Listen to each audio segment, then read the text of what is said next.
కొండపై నీవన్న మాటలు నా గుండె కరిగించెను, బండ వంటి నా హృదయం హిమ కండమాయను. యేసయ్యా నా యేసయ్యా, యేసయ్యా నా యేసయ్యా, కొండపై నీవన్న మాటలు నా గుండె కరిగించెను, బండ వంటి నా హృదయం హిమ కండమాయను. యేసయ్యా నా యేసయ్యా, యేసయ్యా నా యేసయ్యా, పోటి పడవ వయసని తెలిసి నీటి బుడగా బ్రతుకని తలచి, పోటి పడవ వయసని తెలిసి నీటి బుడగా బ్రతుకని తలచి, తెలిసి తెలియక చేసిన పాపము తలచి కృంగితిని, తలచి కృంగితిని. యేసయ్యా నా యేసయ్యా, యేసయ్యా నా యేసయ్యా, కొండపై నీవన్న మాటలు నా గుండె కరిగించెను, బండ వంటి నా హృదయం హిమ కండమాయను. లోకులతోనే నిందించబడి తిని, రాళ్లతోనో కొట్టబడి తిని, లోకులతోనే నిందించబడి తిని, రాళ్లతోనో కొట్టబడి తిని, పాపిని దేవా ద్రోహిని ప్రభువా, పాపిని దేవా ద్రోహిని ప్రభువా, అండ కోరి తిని నీ అండ కోరి తిని. యేసయ్యా నా యేసయ్యా, యేసయ్యా నా యేసయ్యా, కొండపై నీవన్న మాటలు నా గుండె కరిగించెను, బండ వంటి నా హృదయం హిమ కండమాయను. మారు మనసు పొంది తినయ్యా, మనిషిలాగా మారి తినయ్యా, మారు మనసు పొంది తినయ్యా, మనిషిలాగా మారి తినయ్యా. నీ చరణదాసిని యేసయ్యా, నీ చరణదాసిని యేసయ్యా, చెంత చేరి తిని నీ వెన్నంటి నడచి తిని. యేసయ్యా నా యేసయ్యా, యేసయ్యా నా యేసయ్యా, కొండపై నీవన్న మాటలు నా గుండె కరిగించెను, బండ వంటి నా హృదయం హిమ కండమాయను. యేసయ్యా నా యేసయ్యా, యేసయ్యా నా యేసయ్యా. కన్యమరియ గర్భసుతాయ మనుష్య కుమారాయ, మహిమ ఘనత ప్రభావాయ, సిల్వధరాయ మృత్యుంజయాయ, శ్రీ యేసుక్రీస్తు దేవాయ నమః. పరిశుద్ధమైన తండ్రి, మేము కలిగిన మా ప్రభా, మరలా నాయన మా బ్రతుకులో మరి యొక్క సబ్బాధను ఇచ్చాడు ప్రభా. తండ్రి, ఈ దినము చూడక ఎందరో నశించిపోతున్నారు ప్రభా. అయినప్పటికీ కూడా నాయన ఎదుగో ప్రభా, ఈ కొద్ది మందితో కలిసి నాయన ఇక్కడ కూడుకొని ప్రభా నిన్ను స్తుతించుకునే భాగ్యం మాకు ఇచ్చారు ప్రభా. పరిశుద్ధులైన నీ బిడ్డలు నాయన వర్తమానం అందించడానికి కూడా నేను తగిన వాడిని కాను ప్రభా. తండ్రి, మరి నాయన ప్రభా, నా నోటి మాటలు నా హృదయ ధ్యానం ప్రభా మీ దృష్టికి అంగీకారం సహాయం దయచేసి మీరే మహిమ ఘనత ప్రభావం పొందమని యేసు పరిశుద్ధ నామమున వేడుకొనుచున్నాము తండ్రి. ద్వితీయోపదేశకాండం 5వ అధ్యాయం 29వ వచనం చదవండి దయచేసి. ద్వితీయోపదేశకాండం 5వ అధ్యాయం 29వ వచనం.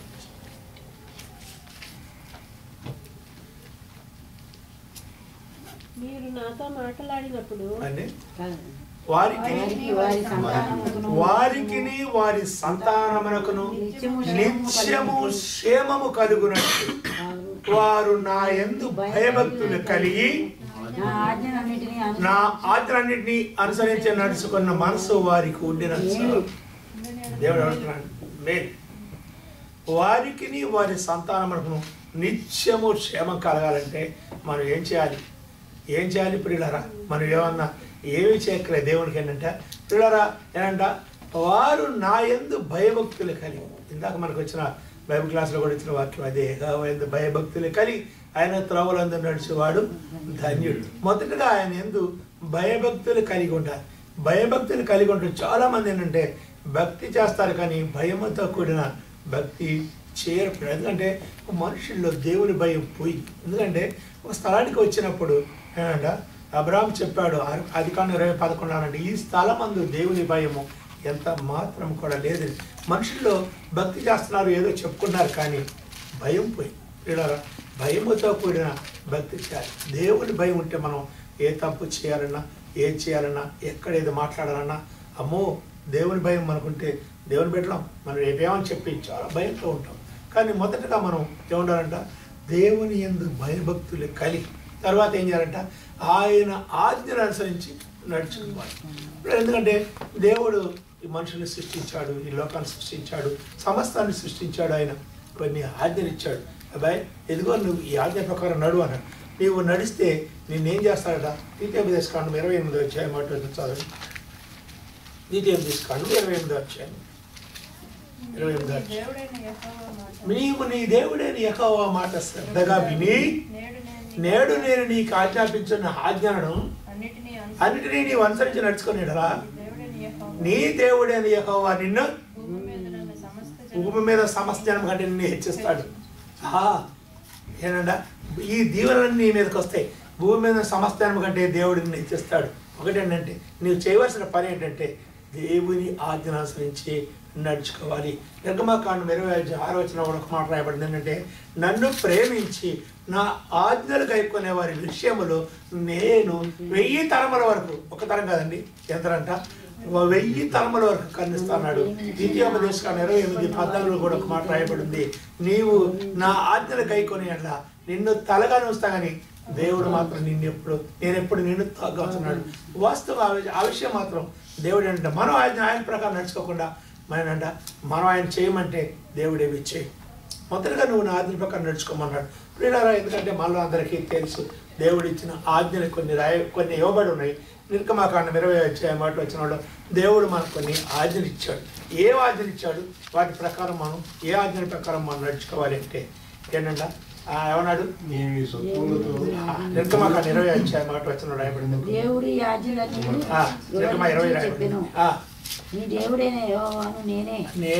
నేను తప్ప మరి ఒక దేవుడు నీకు ఉండకూడదు. ఎందుకంటే చాలు ఆ కాలం మంది అయితే మనము దేవుళ్ళు కాని వారికి ఏంటంటే దేవుళ్ళని ఎరగబడిన వారికి మనం ఏంటంటే అవే దేవుళ్ళు అనుకున్నాం. కానీ ఇప్పుడు దేవుని చేత మరి మనం విశేషంగా ఎరగబడ్డాం. కలిసి 4వ అధ్యాయం 8వ వచనం రాయబడింది.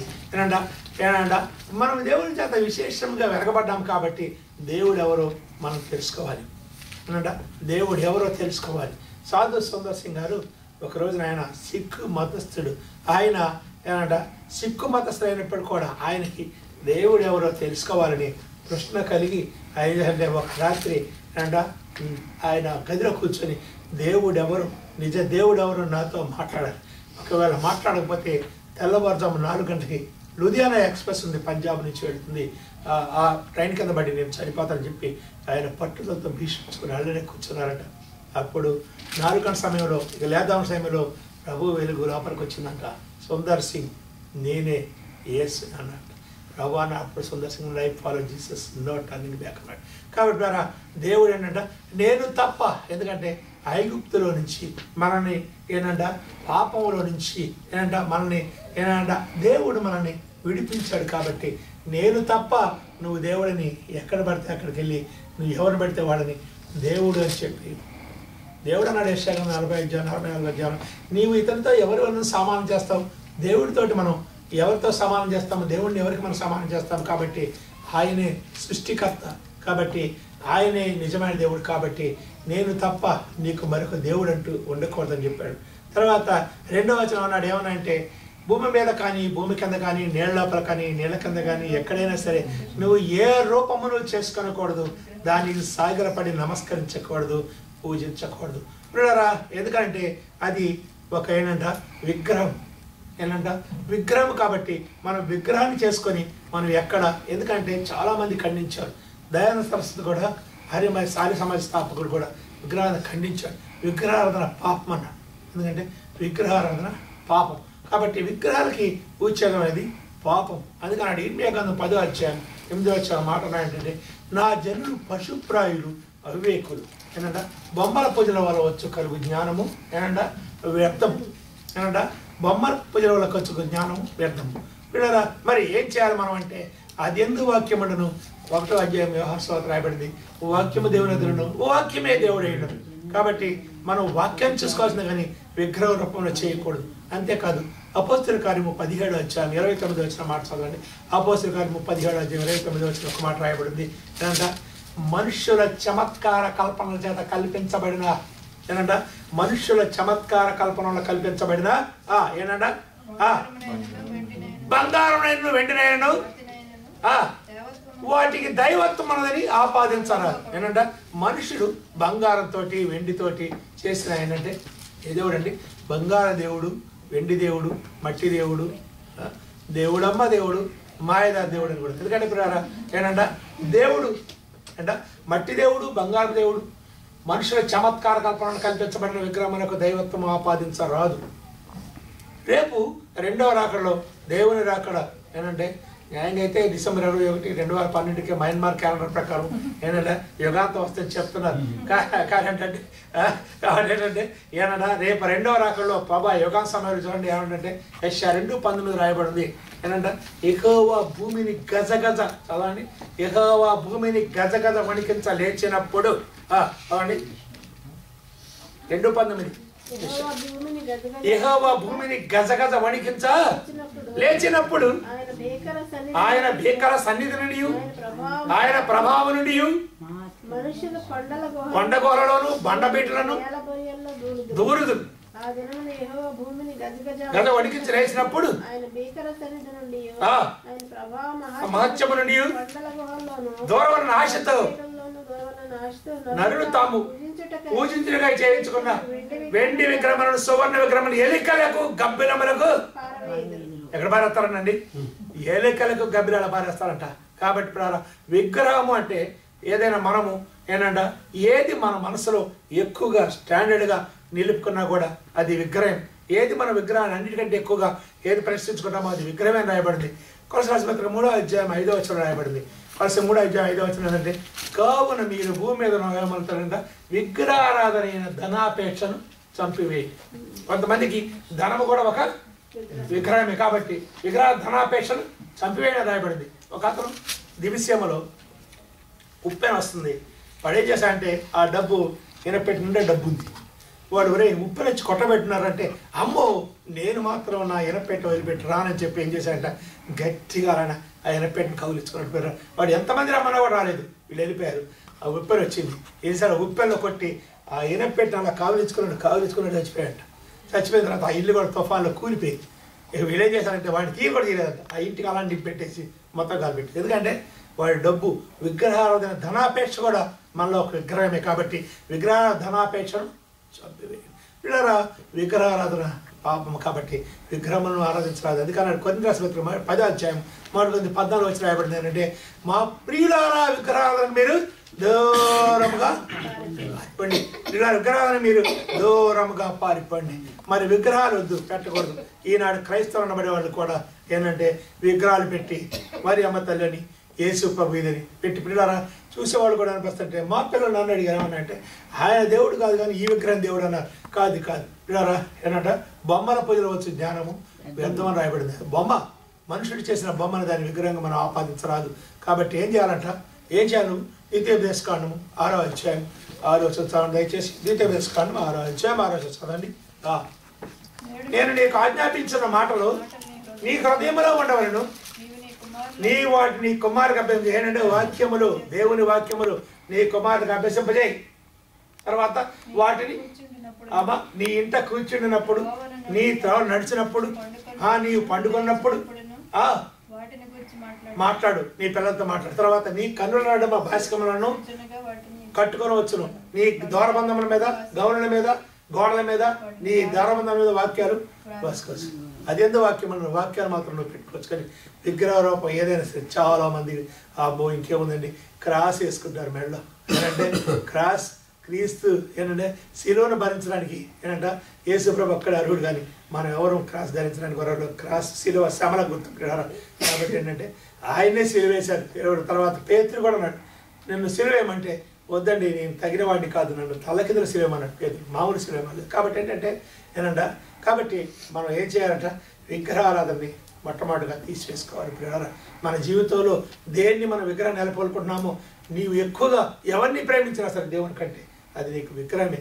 కాబట్టి విగ్రహారాధన ధనాపేక్ష కూడా విగ్రహమే. కాబట్టి ఏంటంటే ఏ రూపమును చేసుకునకూడదు, దానికి నీవు సాగిలపడి నమస్కరించకూడదు.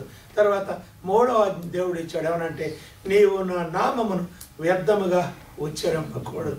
ఎక్కడ దేవుని నామాన్ని కొంతమంది ఏంట దేవుని నామాన్ని వ్యర్థముగా ఉచ్చరించకూడదు. అరెడవా మాట్లాడితే ఏంటి, ప్రతిదానికి కేకలు పెట్టి ప్రతిదానికి ఇది చేసి దేవుని స్తోత్రం అరెడవా ఏమకూడదండి, అరెడవా దేవుని స్తోత్రం కొంత ఏ మాట వచ్చినా అంట. ఏమండి మా అబ్బాయి అండి బస్ కింద బట్టి కాలు ఇరిగిందన్న, అరెడయా దేవుని స్తోత్రం అన్నాం. ఎందుకంటే వాడికి అలవాటు ఏంటి పద్దాకా అరెడయా దేవుని స్తోత్రం. ఈ రెండు ఏ మాట అయినా మంచిగా దేవుని స్తోత్రం చేయడానికి దేవుని స్తోత్రం. కాబట్టి ఆ విధంగా మనం ఏ మాట ఏది కూడా వ్యర్థం ఉచ్చరించకూడదు. చాలామంది దేవుని తోడండి, తల్లి తోడండి, ఏంటండి ఆ తోడండి ఈ తోడంట. కానీ ఏమనంటే మత్తయి 5:34 వచ్చి మాట రాయబడి చూడండి, మీరు ఆకాశము తోడని కానీ భూమి తోడని కానీ ఒట్టు పెట్టుకోవద్దు, ఎంత మాత్రం ఒట్టు పెట్టుకోకూడదు. ఆకాశము నా సింహాసనము, భూమి నా పాదపీఠం.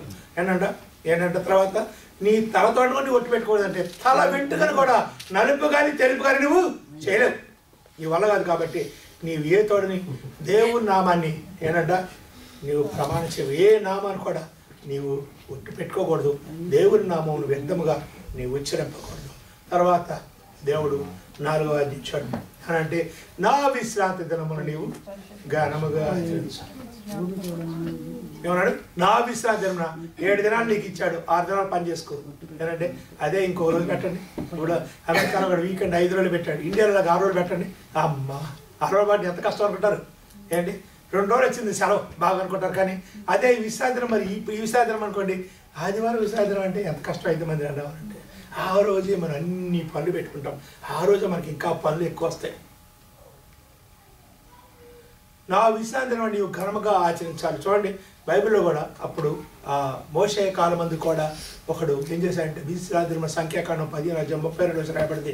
విశ్రాంతి దినం ఒకడు ఏం చేశాడంట, కట్టెలు ఏరుకోవడానికి వెళ్ళాడండి. వాడు చేసింది ఏంటంటే కట్టెలు ఏరుకోవడానికి వెళ్ళాడు. చూడండి సంఖ్యాకాండం 10:32 కట్టెలు ఏరుకోవడానికి వెళ్ళాడండి. వాడు తప్పే ఏం చేశాడు, వదిలేది కట్టెలు ఏరుకోవడానికి వెళ్ళాడంట. చూడండి ఏం చేశారు వాడిని, ఉన్నప్పుడు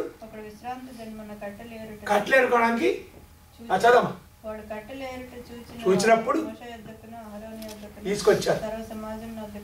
తీసుకొచ్చి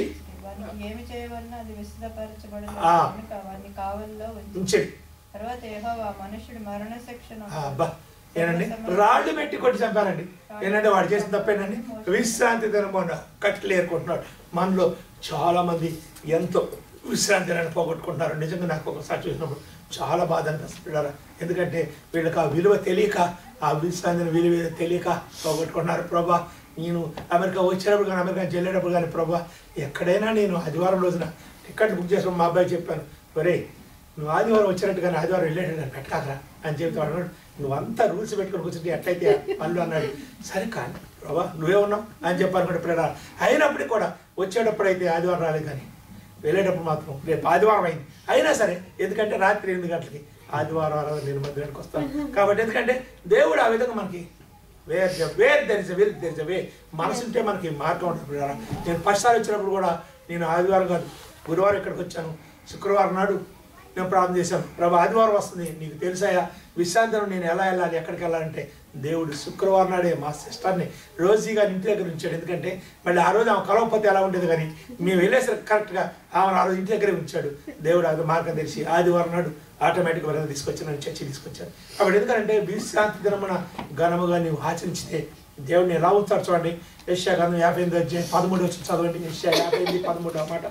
యెషయా 58 నా విశ్రాంతి దినమున నీవు ఎలా చేయాలి, నా విశ్రాంతి దినమున అమ్మా నీవు వ్యాపారము చేయకుండా నాకు ప్రతిష్ఠిత దినమని ఊరకుండిన ఎడల మనోహరమైనదనియు ఆచరించిన ఎడల లోకపు వార్తలు పనులు చేయకి వ్యాపారం చేయకి లోకపు వార్తలు చెప్పుకోకుండా ఉండే ఎడల ఆనందించదు. దేశం యొక్క ఉన్నత స్థలం నిన్ను ఎక్కిస్తాను. విశ్రాంతి నువ్వు ఆచరిస్తే దేశం యొక్క ఉన్నత స్థలానికి నిన్ను ఎక్కిస్తాను. వీళ్ళరా వాడు ఒకట మందిరం ఊడ్చుకొని వాడు చాలా ఏంటంటే మందిరం ఊడ్చుకొని ఎంతో నమ్మకంగా దేవుళ్ళు ఉంటుంటే దేవుడు ఆశీర్దించి అతను పెద్ద ఆస్తి పడుగు చేశాడు, పొలం ఇచ్చాడు. అన్నక ఆశీర్దించిన తర్వాత ఏరా అబ్బాయి ఏంటి మరి వాడు ఆదివారం రావా ప్రార్థన కంటే వాడు అంటున్నాడంటే ఏమొచ్చానా, ఎక్కడ పొలం అక్కడ కోసి ఎక్కడ పంట అక్కడ పెట్టింది, ఏమొచ్చా నేను తుఫాను వచ్చినట్టుంది ముని 10 కొట్టబోతుందంటే దేవుడు తెలుసు. మళ్ళీ ఏం చేశాడంటే యథాప్రకారం ఉన్నది మొత్తం ఊడ్చిపోయిన తర్వాత మళ్ళీ యథాప్రకారం వాడికి ఆ చీపిరి పట్టుకొని మందిరం ఊడ్చే స్థితి వచ్చింది. కాబట్టి ఏమంటే దేశం యొక్క ఉన్నత స్థితి ఉన్నత స్థలానికి నిన్ను ఎక్కిస్తాను. ఎప్పుడండి నా విశ్రాంతి దినమని నీవు ఘనంగా ఆచరిస్తే లోకపు వార్తలు చెప్పుకోకుండా చాలా మంది ఆదివారం పార్టీలు రకరకాల వస్తాయి. మేము చెప్పాం మీరు ఆదివారం నాడు ఏ పార్టీ వచ్చినా మమ్మల్ని పిలవద్దు దయచేసి మాత్రం. మీరు బర్త్డే కాదు వాడు ఏ పార్టీ అయినా సరే మేము రాము అంతే, దట్స్ ఆల్. ఎందుకంటే ఆ విధంగా మన విశ్రాంతి ఘనంగా ఆచరిస్తే దేవుడు నిన్ను తలగానే వస్తాడని తొగ్గ ఎప్పుడు ఉంచడా. ఎందుకంటే ఆయన అన్యాయస్తుడు కాదు. దేవుడు ఏంటంటే ఆయన నరుల ముఖమును లక్ష్య పెట్టాడు. చూడండి 1వ సమయంలో 15-28 వచ్చిన మాట రాయబడింది. ఆయన నరుల ముఖం లక్ష్య పెట్టాడు. 10-17 రాయబడింది. లంచం బుచ్చుకోడు, నరుల ముఖం లక్ష్య పెట్టాడు. తర్వాత 1వ సమయం మాట 15-25 మాట ఆయన మాట తప్పని వాడు ఆయన. చదవండి 1వ సమయం గ్రంథము 15-28.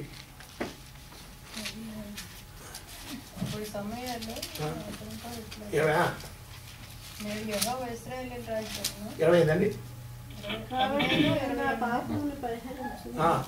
దాకా 28-27 చూడండి. అక్కడ ఆయన మాట మార్చుకునేవాడు. ఆయన అక్కడ 29 వాడు నరమాత్రుడు కాడు, అబద్ధమాడు పాడు. కాబట్టి అంటే ఆయన అబద్ధం ఆడేవాడు కాదు, మాట తప్పేవాడు కాదు. ఏంటి ఆయన నరుల ముఖం లక్ష్య పెట్టేవాడు కాదు రాయబడింది. లంచం పుచ్చుకునేవాడుగా రాయబడింది. ఏమన్నా 10-17 రాయబడింది. ఏమిటంట ఆయన లంచం పుచ్చుకునేవాడు కాడు. దేవుడు ఎప్పుడవా నేను ఎప్పుడో ఆదివారం వచ్చి అయ్యా $100 వేశారండి అంటే పర్లేదు 4 వారాలు రాపోయినా పర్లేదు అనమాట. ఏనంటే చూడండి ఏమనండి ఆయన లక్ష్య పెట్టడు, లంచం పుచ్చుకోడు. ఏంటంటే వేసారే కాలు కనుకుంటా లంచం పుచ్చుకోడు ఆయన. ఏనంట తర్వాత కాబట్టి నరుల ముఖం లక్ష్య పెట్టేవాడు కాడు ఆయన. కాబట్టి ఏంటంటే ఆయన వాగ్దానం చేసిన వాడు, నమ్మదగిన వాడు, నీతిమంతుడు. కాబట్టి విశ్రాంతి మనం ఏం చేయాలంట ఘనముగా ఆచరించాలి.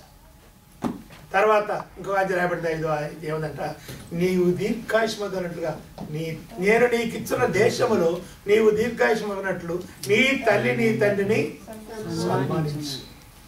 అప్పుడు ఈ విషయంలో కూడా నా తండ్రిని కూడా నేను ఎంతో దుఃఖపరిచిన దుర్మార్గుని ప్రియురాలు అని యేసు ప్రభు దగ్గరికి వచ్చిన తర్వాతనే నా తండ్రిని ఎంతో నా తండ్రి విలువ నేను గుర్తించాను.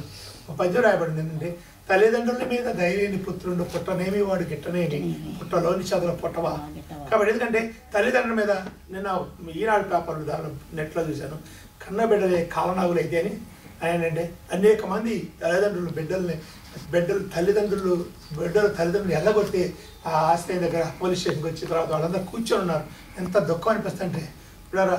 ఎందుకంటే సామెతల గ్రంథము 20 రాయబడింది తండ్రి నేను తల్లి నేను దూషించు వాని దీపము కారు చీకటిలో ఆరిపోవును.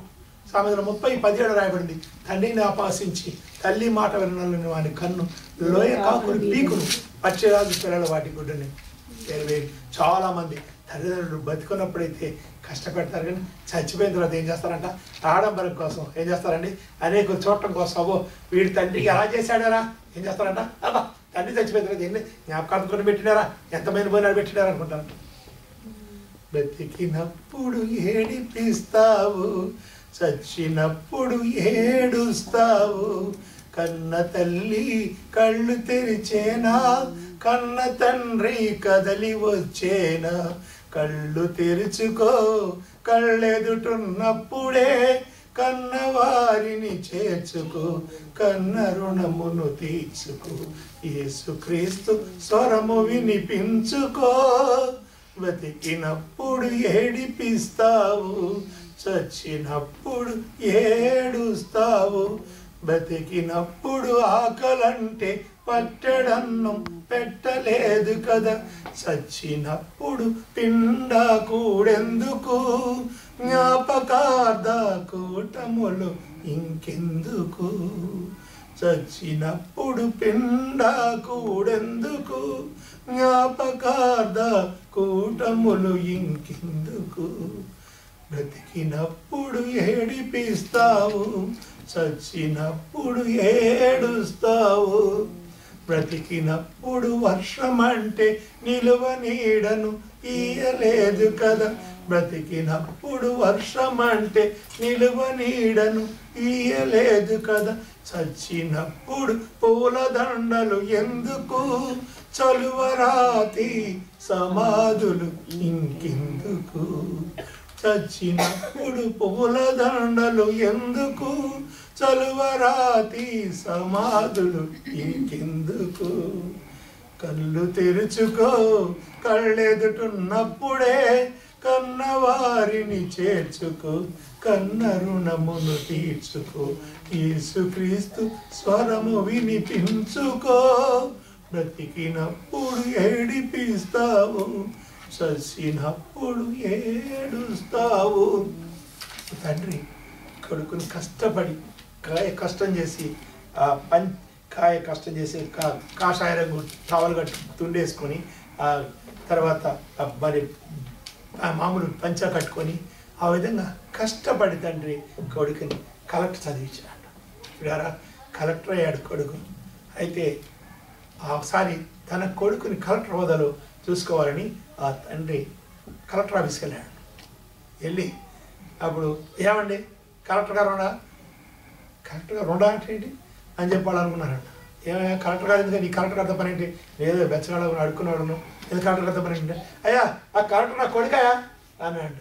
అంటే ఏరా ఇచ్చాసని ఇప్పుడే పారిపోయి వచ్చావేంటి, కలెక్టర్ నీ కొడుకేంట్రా, నీ అవతారం ఏంటి, కలెక్టర్ గారు అవతారం ఏంట్రా అన్నారట. లేదయ్యా కలెక్టర్ నా కొడుకేనయ్యా, ఒకసారి పిలవండి అన్నాడు. అంటే అంతా ఆఫీసర్లు స్టాఫ్ అందరూ ఉన్నారు. ఇద్దరు ఏంటండి ఈడ పిచ్చాస్ నుంచి వచ్చినాడు అలాగా, చూడండి ఏ అవతారం అవతారం ఎట్లుందో, వచ్చి కరెక్ట్గా నా కొడుకు అంటున్నాడు. వచ్చాడు, స్పాట్లో చూశాడు కన్న తండ్రి.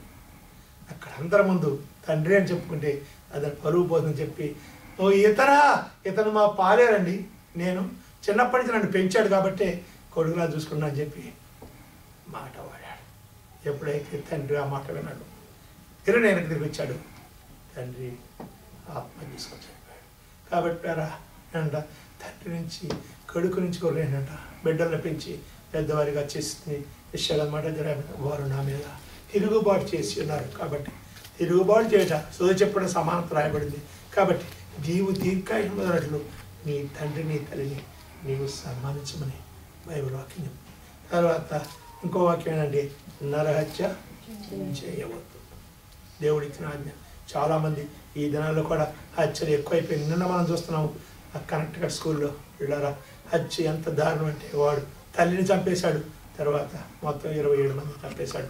ఇంకా వాడు అదృష్టం బాగుండి ఏంటంటే వాడు తొందరగా చంపేశాడు, కానీ లేకపోతే ఇంకెంతమంది కాల్చేవాడు, 100 రౌండ్లు కాల్చాడు అప్పటికి. ఇప్పుడు ఎందుకనంటే ఆ విధంగా ఏంటంట నరహత్య చేసేవాడు.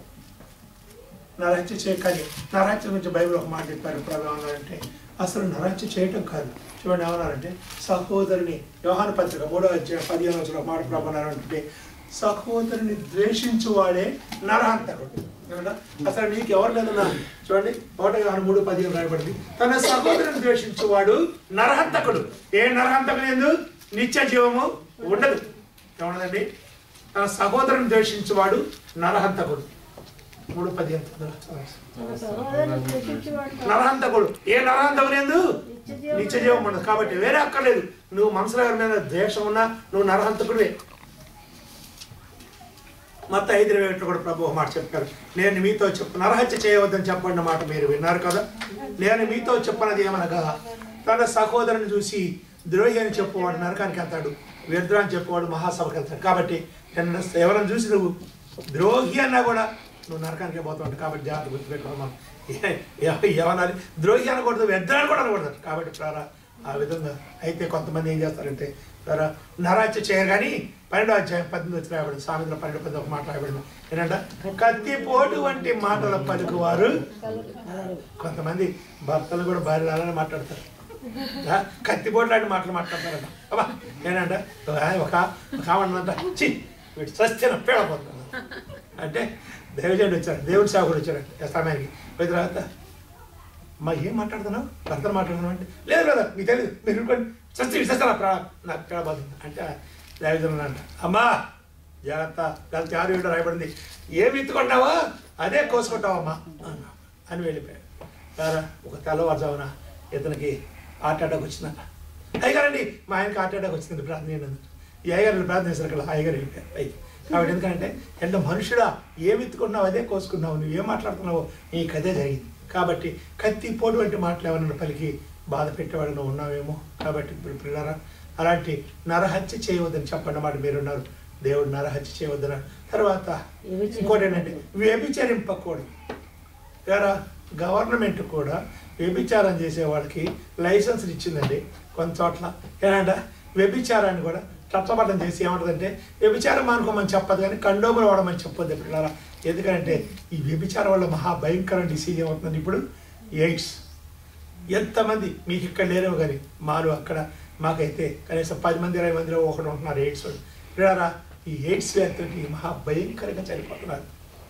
అయినా ఏంటంట వ్యభిచారం చేయమని ఎవరు చెప్పారు, దేవుడు చెప్పాడు. ఏమన్నాడు చూడండి, నీ సామెతల గ్రంథం 5వ అధ్యాయం 15 మాట రాయబడింది, నీ సొంత కొండలో నీళ్లు పానము చేయము.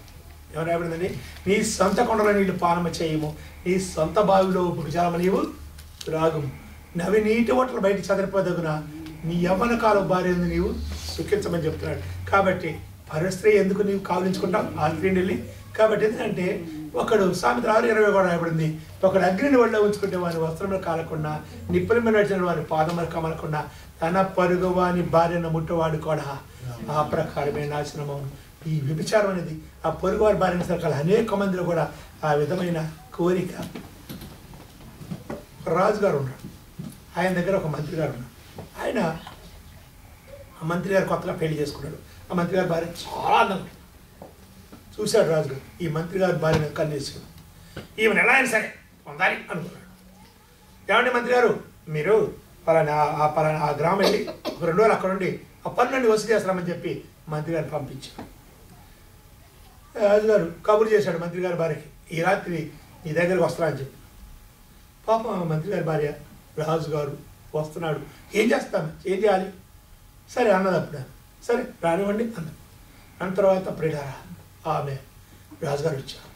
మంత్రి గారు ఏ మంచం మీద కూర్చుంటాడో ఆ మంచం మీద కూర్చున్నాడు. వచ్చి మంత్రి గారి భార్య ఏం చేసిందంటే రాజుగారికి ఒక బంగారు గిన్నెలో కొంచెం పరవన్నం పెట్టి ఇచ్చింది, తినమన్నది. తిన్నాడు. ఏంటి రాజా ఇదను పరవన్నం, కొంచెం ఒక వెండి గిన్నెలో కొంచెం పరవన్నం పెట్టి ఇచ్చింది, తినమన్నది. తిన్నాడు. ఇదేంటి అన్నది, పరవన్నమే అన్నాడు. కొంచెం ఇత్తడి గిన్నెలో కొంచెం పరవన్నం పెట్టింది, ఇదేంటన్న పరవన్నమే అన్నాడు. కొంచెం మట్టి దానిలో పెట్టి ఆ పరవన్నం పెట్టింది, తిన్నాడు. ఇదేంటంటే పరవన్నమే అన్నాడు. మరి ఏదైనా పరవన్నమే. కాబట్టి ఏంటంటే ఆ విధంగా రాజుగారికి బుద్ధి వచ్చి ఏం చేశారంట వెళ్ళిపోయాడు. కాబట్టి ఎందుకనంటే ఏంటంట వ్యభిచారం. చాలామంది చెప్తారు ఏమండి మరండి నాకండి పిల్లలు పుట్టలేదండి, అందుకే మా ఆమె చెల్లెల్ని చేసుకున్నానండి.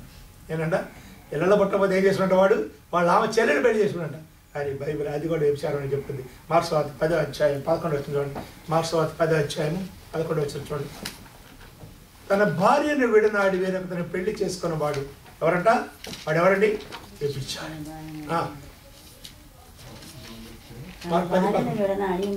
తన భార్యను విడనాడి వేరొకతను పెళ్లి చేసుకున్నవాడు వ్యభిచారి.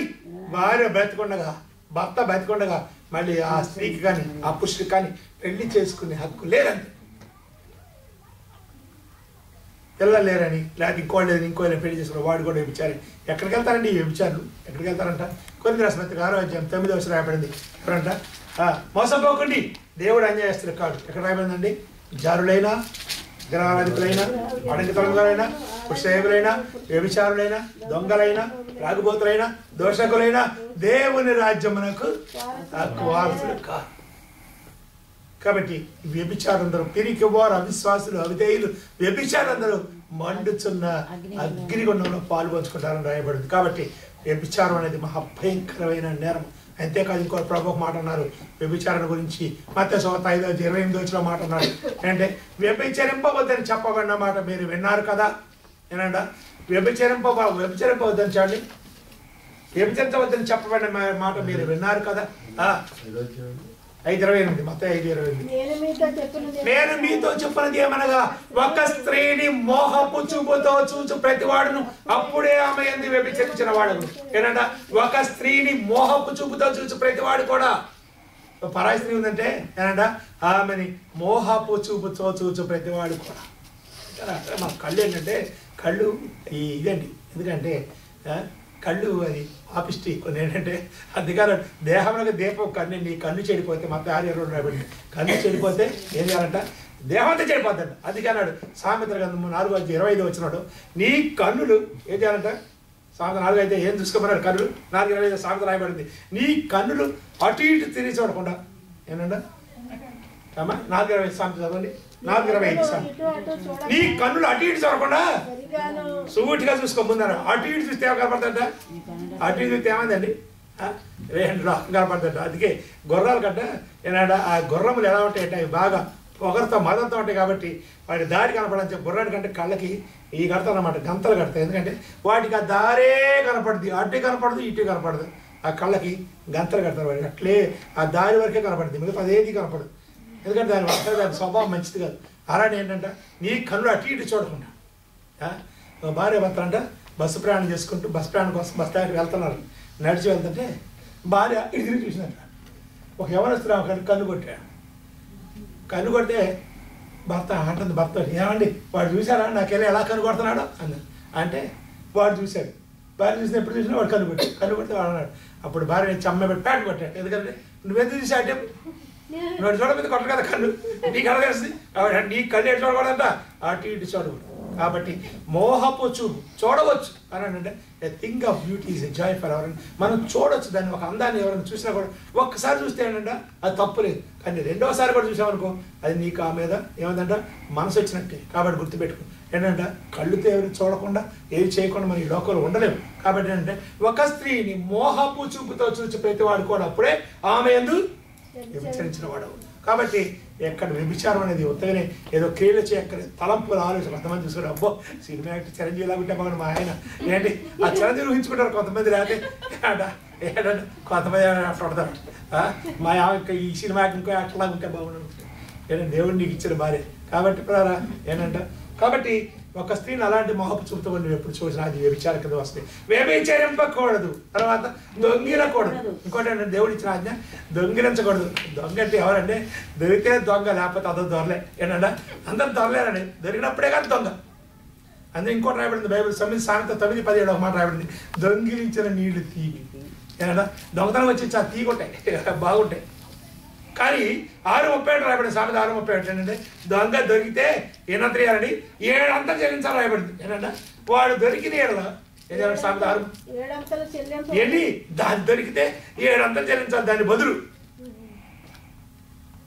యెషయా గ్రంథం 1:23 రాయబడింది, ఈ అధికారులు ద్రోహులు దొంగల సహవాసులు. ఏంటంటే నాయకుల దగ్గర నుంచి అధికారుల దగ్గర నుంచి అందరూ దొంగనే. రైల్లో టికెట్ లేకుండా ప్రయాణం చేసేవాడు దొంగే. మేము మహారోజు మా దగ్గర రైల్లో టికెట్ లేకుండా ప్రయాణం చేసావా, ఎన్నిసార్లు ఎక్కడే ప్రయాణం చేసావో మొత్తం అవి కట్టి ఆ టికెట్లు కొన్ని ఇచ్చించావు మరి. కాబట్టి ఏంటంట నీవు కొంతమంది ఒక అబ్బాయి ఒక తండ్రి ఒక అబ్బాయి ఏం చేశాడంటే పాపం వాడు స్కూల్లో పెన్సిల్ తీసుకొచ్చాడు. పెన్సిల్ తీసుకొస్తే ఆ తండ్రి దగ్గర చెప్పారు, ఏమండి మీ అబ్బాయి నా పెన్సిల్ ఎత్తుకొచ్చాడు అన్నాడు. బుద్ధి లేవాడా, నా పరువు తీసుకున్నావు కదరా పెన్సిల్ ఎత్తుకొచ్చి. ఒరే నీకు కావాలని చెప్తే నేను ఆఫీస్లో ఎన్ని పెన్సిల్ తెచ్చామంటరా.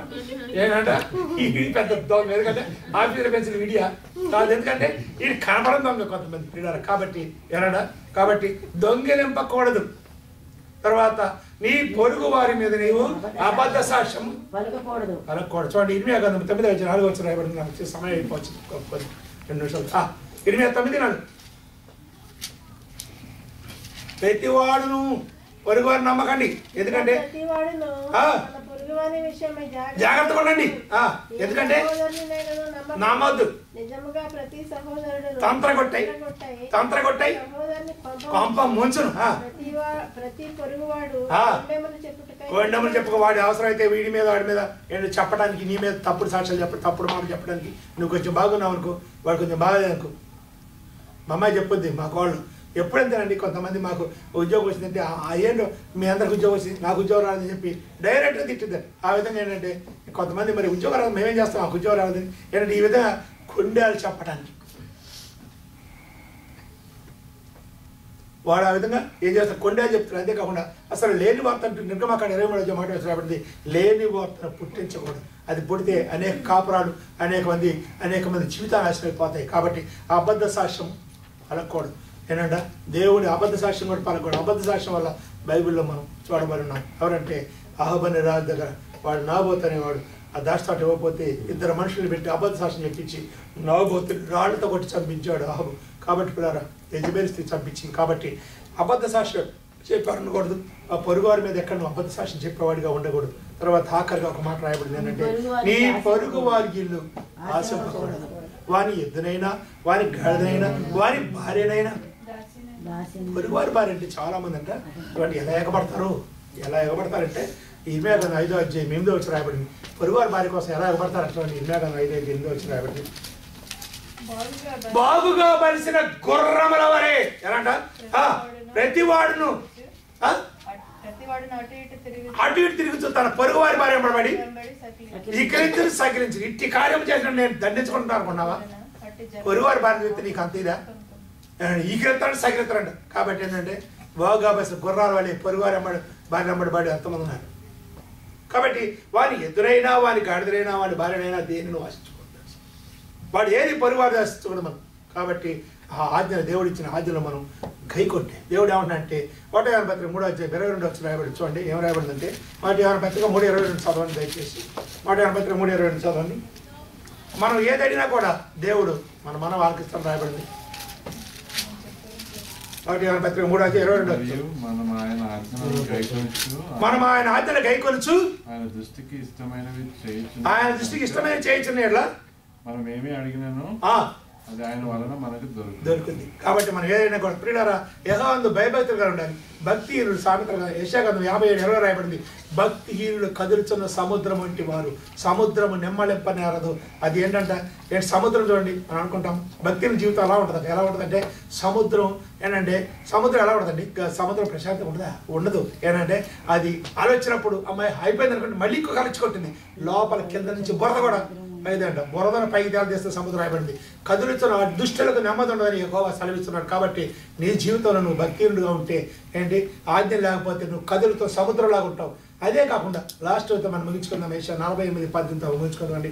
యెషయా 48:18 నీవు నా ఆజ్ఞ ఆలకింపాలని నేను ఎంతో కోరుకుంటున్నాను. నీవు నా ఆజ్ఞ ఆలకింపాలని ఎంతో కోరుకుంటున్నాను. నా ఆజ్ఞ ఆలకించినాడు కదా నీ క్షేమము నది వలెను. అబ్బా ఒక్క నిమిషం. నీ క్షేమము నది వలె అంటే నది ఎంత ప్రశాంతంగా ఉంటుందమ్మా. సముద్రం నదికి ఎంత ఆడ ఉంది. నది ప్రశాంతంగా ఉంటుంది, గంభీరంగా ఉంటుంది, ఆటు ఉండదు, పోటు ఉండదు. నీ క్షేమం ఎలా ఉంటుంది? నీవు ఆజ్ఞను నడుచుకున్నావు అనుకో నీ క్షేమము నది వలను, నీ నీతి సముద్ర తరంగం వలను ఏంటంట నిలుచును. ఇసుక రెండు చేస్తున్నాడు దేవుడు. కాబట్టి చేస్తున్నాడు. దేవుడు నీ నామం ఎప్పుడు దేవుడి నుంచి కొట్టేయబడదు, ఎప్పుడు నువ్వు ఇచ్చేవాడు. కాబట్టి ఆయన ఆజ్ఞించి నడుచుకుంటావా? దేవుడు ఇచ్చిన ఆజ్ఞల ప్రకారం నడుచుకుంటే మనం దేవుడు మన ఆ విధంగా చేస్తున్నాడు. కాబట్టి ప్రభా ఇదిగో నాయన మేము నీ ఆజ్ఞల ప్రకారం నడుచుకునేవారుగా నన్ను మమ్మల్ని చేయమని ప్రార్థన చేసుకున్నాం. మోకరించండి, ప్రార్థన చేసుకున్నాం. సహోదరి సహోదరులు